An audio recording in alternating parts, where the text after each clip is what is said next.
What about innovation? I mean, you've talked about vegetation management, which I would love to hear your thoughts on that too. And it sounds like there's kind of two sides of the coin. And on the one hand, you've got kind of the forward-looking innovation, where there's new technologies that are coming on every day, making the grid more and more resilient.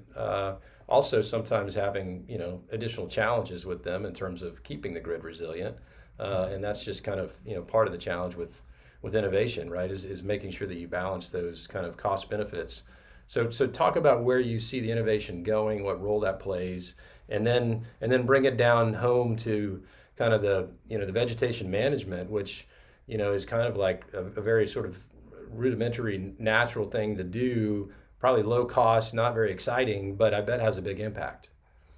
I think you're right, Drew. So technology is deployed throughout our system. I mean, our market, as in other markets around the world, and power markets, that is, are driven by IT systems. They are major markets. They're major IT components that every market participant plays a role in.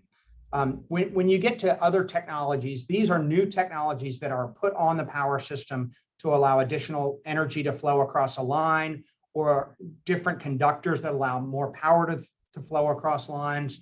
Storage, obviously, is a new technology. Virtual power plants, how we integrate electric vehicles. All of these are issues that we don't have the answers to yet, but we're working towards. We need to make sure that those technologies have a role, if they're going to be on the system, and can contribute valuable resources to the system, that they're part of the system and get paid for that.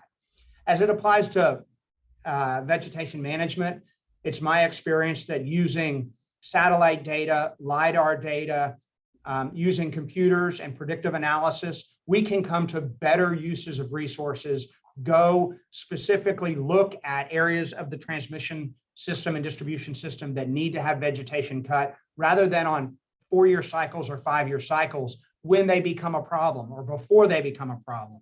So using the technologies that have been used in other industries and apply them very specifically on our system here can yield lots of value in terms of a more reliable system.